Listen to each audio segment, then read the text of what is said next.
আসন্ন ত্রয়োদশ জাতীয় সংসদ নির্বাচনে বিএনপির মনোনীত প্রার্থী হিসেবে কক্সবাজার ১ চকরিয়া পেকুয়া আসনে মনোনয়নপত্র জমা দিয়েছেন বিএনপির জাতীয় স্থায়ী কমিটির সদস্য ও সাবেক প্রতিমন্ত্রী সালাউদ্দিন আহমদ।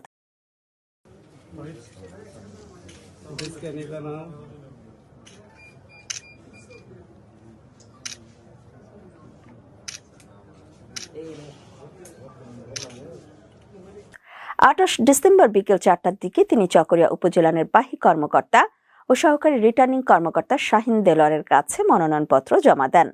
মনোনয়ন ফর্ম জমা দেওয়ার সময় উপস্থিত ছিলেন কক্সবাজার জেলা বিএনপির সাধারণ সম্পাদক অ্যাডভোকেট শামীম আরা স্বপ্না, চকরিয়া উপজেলা বিএনপির সভাপতি এনামুল হক, জেলা বিএনপির সহ সভাপতি মিজানুর রহমান চৌধুরী সহ আরও অনেকেই।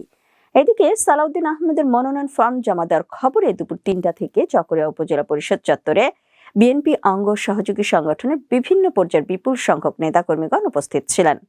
উপস্থিত নেতাকর্মীরা জানান, চকরিয়া পেকুয়া আসনে সালাউদ্দিন আহমদ সর্বোচ্চ সংখ্যক ভোট পেয়ে নির্বাচিত হবেন। এখনো পর্যন্ত তার সকল উন্নয়ন দৃশ্যমান রয়েছে।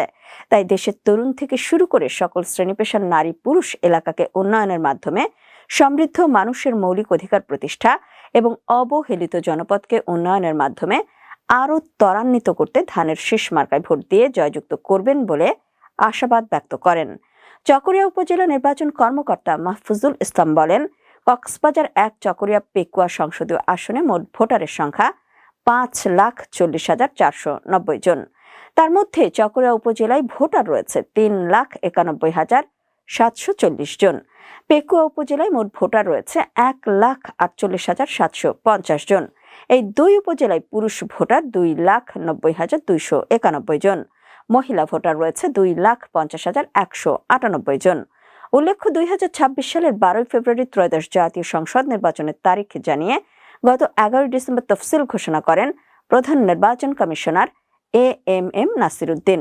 ঘোষিত তফসিল অনুযায়ী সংসদ নির্বাচনে প্রার্থীদের মনোনয়নপত্র জমা দেওয়ার শেষ সময় ২৯ ডিসেম্বর। প্রার্থীরা নির্বাচনী প্রচারণা শুরু করতে পারবেন আগামী ২২ জানুয়ারি। সর্বশেষ ১২ ফেব্রুয়ারি সকাল ৭:৩০ থেকে বিকেল ৪:৩০ পর্যন্ত ভোট গ্রহণ অনুষ্ঠিত হবে।